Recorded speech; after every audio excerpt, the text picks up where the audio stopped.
Hello and welcome to Women in Retail Talks. I'm Christina Stidham, Digital Content Manager at the Women in Retail Leadership Circle, and today I'm joined by Saskia Van Gent, Head of Sustainability at Rothy's, a women's shoe and bag brand known for its sustainable knit fabric that's made from recycled bottles. Today we're talking about how Rothy's started a coalition to support coronavirus relief efforts, Saskia's leadership during this uncertain time, and how she plans to further the brand's sustainability efforts, plus a lot more. So Saskia, thanks for joining me today. Hi there, thanks so much for having me. Of course, thanks for taking the time. So first, let's tell our audience a little bit about you. So can you share about your career journey and how you recently joined Rothy's earlier this year? I'd love to know what drew you to join the brand. I've been in sustainability for a while. I was one of those people that was drawn to nature and science at a pretty young age. I remember walking around in creeks and climbing trees as a kid, and definitely gravitated towards sustainability and science. In my career, I've worked in the world of sustainability at different nonprofits and governments and organizations.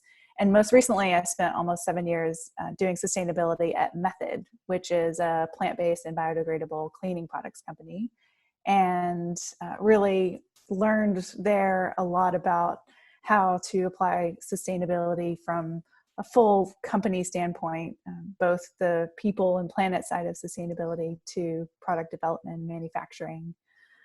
A few things that drew me to Rothy's: I've been very intrigued by the brand since I've learned about it a few years ago. I love how disruptive the business model is, especially from a sustainability perspective. There's so much apparel waste, and there's, I think, increasingly attention to how much waste is in apparel. And the unique thing about Rothy's is that it's inherently designed to eliminate waste, both from repurposing materials like water bottles and also just by virtue of the production and 3D knitting the shoes and bags. So just from the way that the business is structured, it has so much potential. Also love that Rothy's brings an element of optimism to sustainability.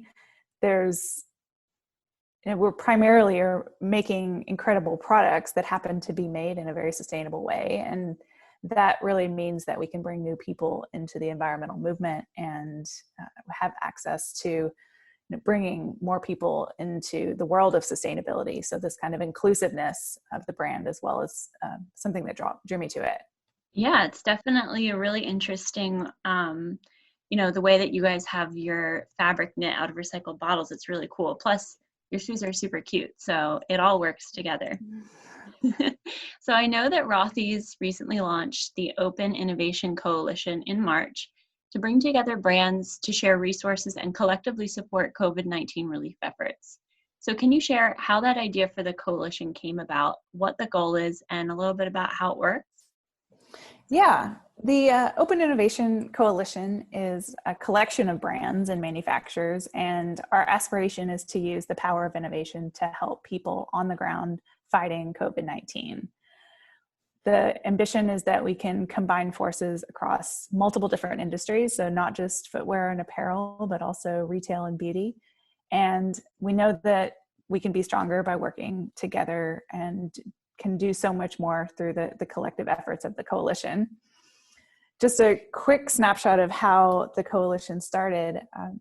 Rothy's, as a mission-driven organization, when the crisis started hitting, we thought about everything that we could do as a company, and we made a financial donation to Direct Relief, the nonprofit who does great work getting support on the front lines, and asked our community to also contribute to that organization.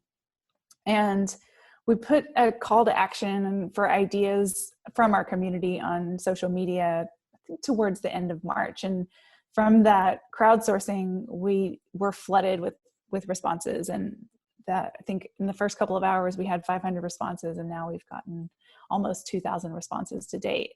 And a lot of the responses and ideas that we got were from people who were themselves in the medical community or had loved ones and friends that were. And that really gave us this spark that there was so much creativity out there, so much need, and also the ability to potentially reach out to other companies who we also knew at the time were trying to figure out what they could do in response to the COVID crisis. And, we really thought about, how we could reach out to our networks, and that the problem at the time was really no one was talking to each other. Rothy's included, we were working in isolation, and we decided to start a network with Rothy serving as the central resource to connect brands to one another. Very grassroots effort. We had our CEO connecting to other CEOs who were in the direct consumer space and kind of peer companies. I reached out to some others that I knew in sustainability at other brands. And we started having these conversations about how we could collaborate across these different efforts. And the goal of the coalition is to help 1 million people over the next few months. We're really trying to concentrate our efforts in a few different areas. We have apparel companies, footwear, and other brands. And I think the interesting things that bubbled up, one was the ability to share materials between different companies. And, a lot of organizations are trying to make masks and other kind of protective equipment. And we had other brands coming forward offering elastics and fabrics for other brands to use and repurpose to make PPE. And that just seemed like a great kind of synergy in connecting different brands in order to fulfill that need. Another area that we honed in on early on was the desire to open source information, and especially designs and patterns related to masks and other PPE production.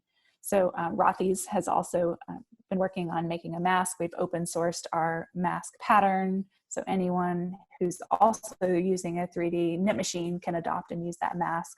Other brands who are part of the coalition have also agreed to open source their patterns.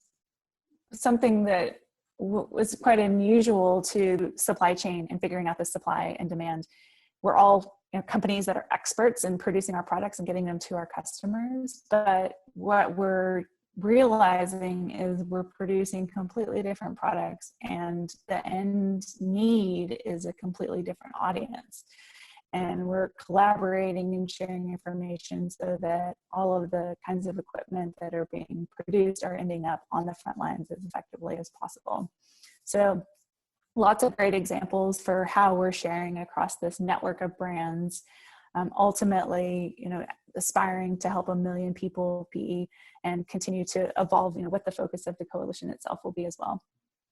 That's incredible. Yeah, it's a really, really amazing goal that you guys have. And it's awesome that you've been able to share your designs. And actually that leads me right into my next question, that in addition to the coalition, Rothy's has done a few other things itself to aid consumers and frontline workers during the health crisis. So can you talk about those efforts? And you already mentioned the PPE. Maybe you could just talk a little bit more about that. Yeah, so we donated to Direct Relief, and that was our first action. We donated $20,000 to Direct Relief, and we invited our community on Facebook and social media to contribute alongside us. To date, that community has, I think, donated $25,000 to Direct Relief, so more than matched the Rothy's contribution. We also have been working on a mask donation. So we're sourcing made masks, constructed masks, 100,000 non-medical masks that we're working with a third-party partner to donate to frontline workers. And then we have also been working on Rothy's masks, and this was the first piece of protective equipment that we've been able to reprogram our machines and produce at our factories. And we're still working on getting those for purchase on our site. They'll be just like other Rothy's products, made from our reclaimed thread, washable, durable, really important to have an effective mask at this time. And then we also, we have the ability through our own factory to rapidly prototype different types of protective equipment. So early on, we were prototyping a protective suit in just a few days, and I think there's something really unique about having our own factory means that we can be very nimble and think about the capacity and technology to produce other items in the future. So love to think about how we can continue to harness that capacity. Yeah, that's very commendable that you guys are working towards all of that. And going back to the coalition, can you tell us more about some of the brands who have joined? I saw a few other bigger name brands listed on the coalition, and I believe you guys have 16 or more now, which is amazing. So could you share what some of those brands have been able to achieve, what they're producing and donating? Yeah, we have, I think to date, almost 20 brands that are working with us. So a couple that I can highlight. One is FrameBridge, which is a direct-to-consumer framing business. They've very notably repurposed some of their manufacturing production capacity at a facility in Kentucky to produce face shields. And as part of the coalition, they've open sourced the patterns for the face shields. They've also talked with some other smaller brands that are hoping to repurpose their production facilities to make face shields and coach them along on what they've learned and how they can connect the production and what is produced with the facilities who need it. The coalition, so one is Lingua Franca, which they've done a lot of really grassroots efforts helping their community learn how to make masks. They have an instructional video. One of their head designers is doing a live instructional on how you can make a mask at home. Third Love plastics from their production to other facilities who are making masks, and they've offered that elastic supply to in any of the coalition brands who are making masks or other gowns or garments that are for protective wear. Marine Layer is another apparel brand that's in the coalition. And Third Love, Lucky Brand, Fabletics, they've all offered materials for other coalition brands to use. On the pattern open sourcing and template sharing, I mentioned that FrameBridge is sharing their pattern for shields. Marine Layer also open source their patterns. And as we add new brands in who are producing gowns, we're also making sure that the brands that are producing materials are connected with hospitals and other people in the medical community that have specific specifications around, how those materials need to be produced, so that when we're open sourcing and making sure that the patterns and production are well matched with the needs on the front lines. A few of the partners have been able to convert their facilities to help produce PPE, or even offering capacity for other brands to produce equipment in their facilities. There's a great brand called Kaiman, and they're a high fashion brand. They've offered capacity to other companies in the coalition to produce different kinds of PPE. We were connected with a nonprofit organization based in Detroit called the Empowerment Project. They have their core business model is really interesting.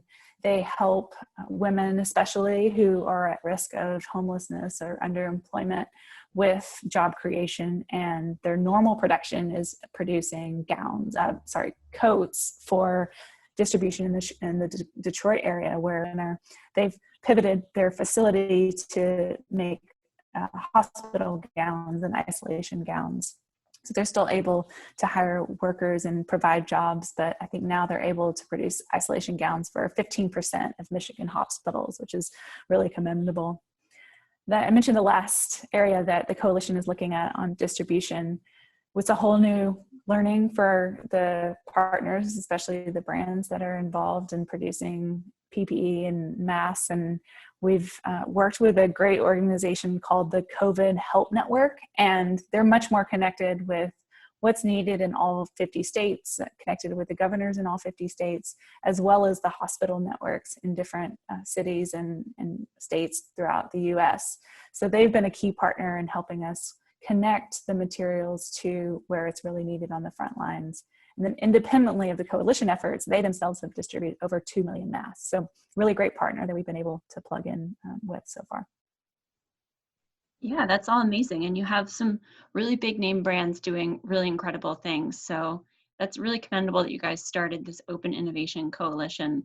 And you mentioned a few times about the interaction that you've seen from your community and how they helped you create the idea and how they're really stepping up to be involved. And I'm wondering if you think consumers will be more loyal to brands like Rothy's and the other brands in your coalition who are already mission driven and then additionally have stepped in to help during this crisis. Do you think that consumers, after this is over, will continue to further support and be more loyal to these brands? This is a completely unprecedented situation and it's truly exceptional time. I think through the coalition and the other efforts that Rothy's has been doing to support COVID relief, we've seen evidences of how this exceptional time is creating these exceptional behaviors, not just from Rothy's, but from the coalition brands and partners. People and brands are working so much quicker to solve needs than they've ever solved before. And it's just really a bright spot in hard times. The community aspects, I think, mirrors that, where really wants to be a part of the solution, and like mission-driven brands like Rothy's want to be doing everything that they can. So when we've opened up the potential to join the Rothy's support of direct relief, for example, we saw really quick momentum from the community. And when we asked for open source ideas on what we could be doing more, just completely flooded with the number of ideas. So I do think that the brands that are active and trying to engage their community in solutions will continue to be strong. It's a really collaborative time, and I think harnessing the brain power and the heart that we have and the people that are supporters of our brands will continue to be really important. I think the bright spot that we're seeing is that when we're all contributing to a singular cause and are pointed in the same direction, that we can have so much more power than we can as an individual. And I was thinking about this back in Earth Day and 50th anniversary of Earth Day, which was really this momentum around environmental change that ultimately, we had such a huge percentage of the population all fighting for environmental action at that time. And that ultimately led to the creation of the Clean Water Act, the Clean Air Act, the Endangered Species Act, the creation of the Environmental Protection Agency. So we do see that by harnessing all of the collective action, by tapping into communities, we can do so much more than as individuals. I think from a brand perspective, it's important for us to think about creative ways that we can actualize our mission and to continue to bring customers along with that. We absolutely hope that they'll continue to support, what we're doing for COVID crisis, as well as remain loyal customers because we continue to make, the great products that they already love. And talking more about Rothy's, I'm wondering how the business, other than the coalition and all of the amazing things you guys are doing there, how has the coronavirus pandemic impacted the Rothy's business? Are you seeing a kind of a leveling off of orders? Are you seeing e-commerce spike? So how has the Rothy's business been affected? Yeah, I think, like other brands, we're really taking it day to day and continuing to innovate in our space. I think we need to be as nimble as we can. It's very exceptional times, and there's no steady state at this point. So we're trying to be as nimble as we can, but we also are continuing to innovate and to think about new product development. So it's a combination of being grounded on our priorities today, making sure the team is really focused on the same actions as a collective, staying grounded in our mission and values, and then continuing to do what we do best as a business and driving innovation, finding new ways to transform materials, continuing to leverage our position as a leader in sustainability. So I think it's a balance between making sure that we have a more streamlined set of priorities so that we can be nimble in unusual times, and then also continuing to forge new ground. And then let's switch gears a little bit and go back to how you just joined Rothy's in a new role right before the COVID-19 pandemic really hit the US. So, as a leader, how have you managed heading up a new team during such an uncertain and unprecedented time? And do you have any other tips for leaders in retail, women who are leading their teams through this?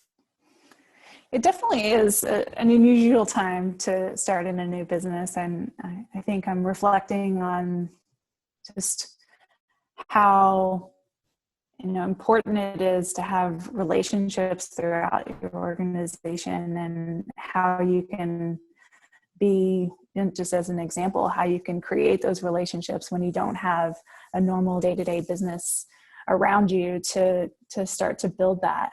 So definitely unusual time at Rothy's, and really the business as a whole. The most important thing is that primarily we stay grounded, and we're grounded in where the way that the business was created, the mission and the values, and that is something that completely unifies the entire organization. And as a business, early on, it was all about focusing on everyone's well-being and safety first. And we were among the first to make sure that people were working home, closing retail spaces, make sure everyone stayed safe. So that has to be kind of the base of the hierarchy of needs. And also narrowing our business priorities, thinking about what we all need to be focused on, and communicating more with more transparency as a team so that we're all rallying behind those business priorities. We have at least a weekly meeting with the whole team where we're sharing out a lot more about our progress towards those priorities, keeping a pulse on how things are going, sharing much more transparently what things are working, where we need to dial back. So I think having more communication, thinking about the communication channels like Zoom and other kinds of video conferencing that we can do to over communicate in some ways, that really keeps us all unified in those narrowed priorities as a team. I think the other thing that I'm quite focused on is it's important. People come to Rothy's because they want to be a part of a mission-driven organization, that they want to be a part of a brand that's focused on sustainability. So we can think about continuing to focus our more like people-centric side of sustainability, building out our initiatives related to the coalition and the humanitarian focus on people and communities. But we also need to continue to make continued focus on our planet side of sustainability, thinking about new ways that we can drive material innovation, transforming materials, continuing to focus on zero waste in our production, or in fact more, and momentum around those aspects of sustainability, just because it's so important to us as a unifying business.